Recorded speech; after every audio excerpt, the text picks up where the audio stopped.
galing ko. Ma, honor ako para to sa iyo.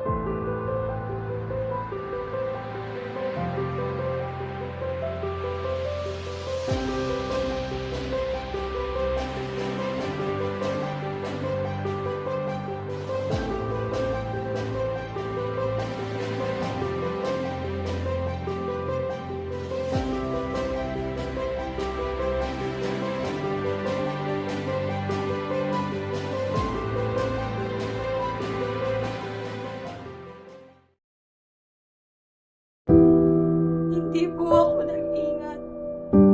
Natukso ako, ma. Hindi ko alam, Nay. Buntis po ako.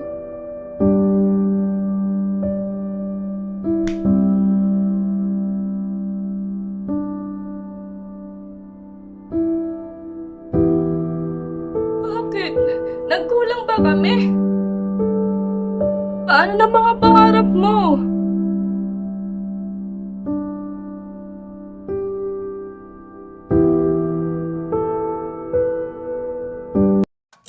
Nila na 24 na sanggol ang isinisilang kada oras. Teenage pregnancy is now a national social emergency. Pregnancy has always been a national concern. Manatiling suliranin sa ating lipunan ang maagang pagbubuntis at pag-aasawa.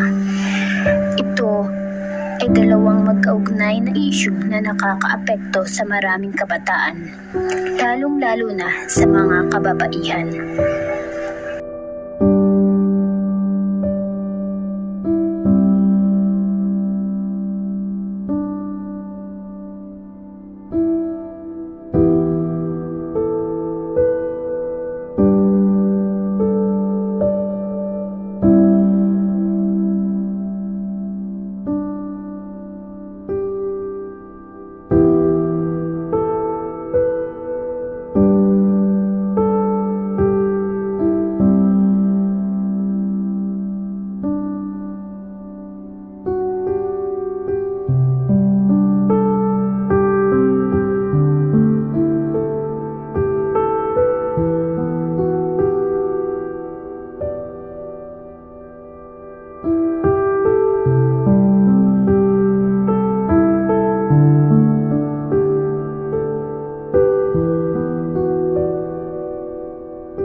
Nung nalaman kong buntis ako, natatakot ako noon tapos hindi ko alam kung anong gagawin ko.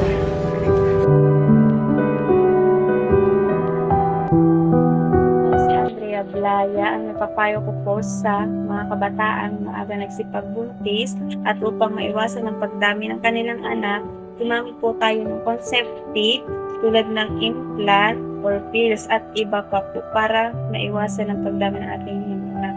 Kasi sa panahon po ngayon, mahirap ang buhay. Tulad ng iba, umaasa lang sa magulang, hindi po madali ang magkaroon ng madaming anak.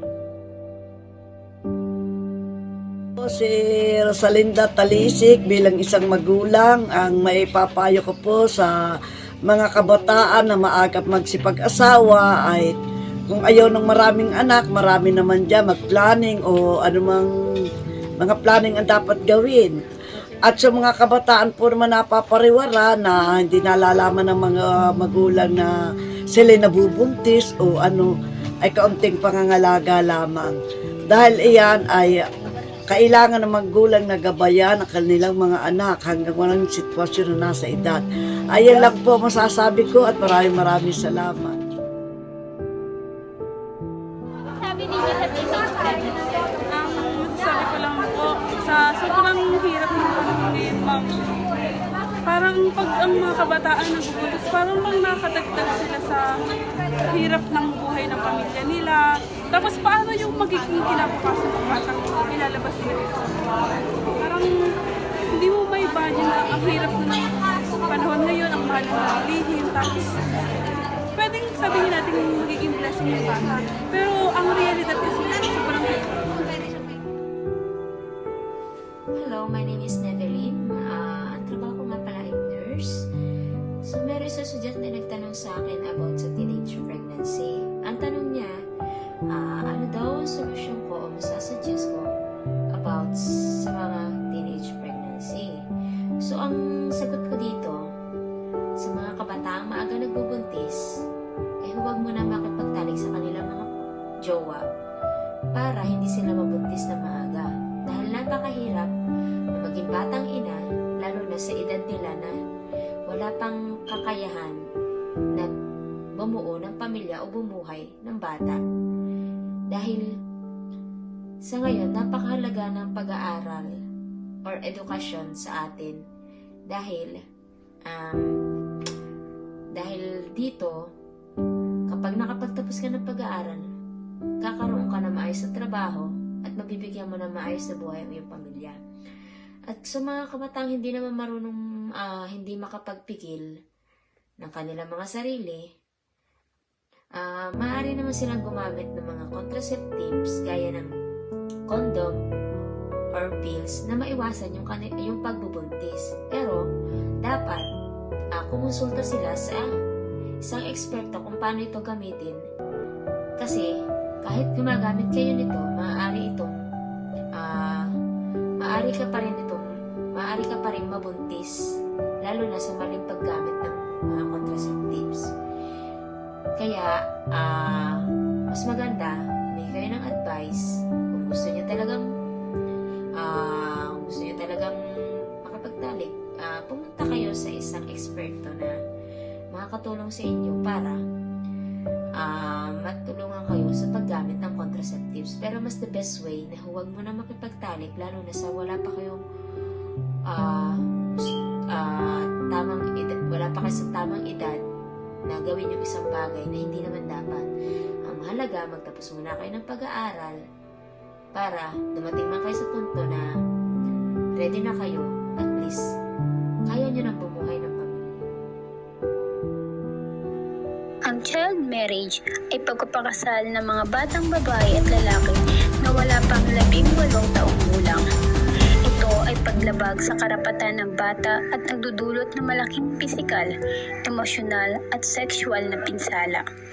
Karaniwang nangyayari sa mga lugar na may limitadong akses sa edukasyon at may mahigpit na tradisyon.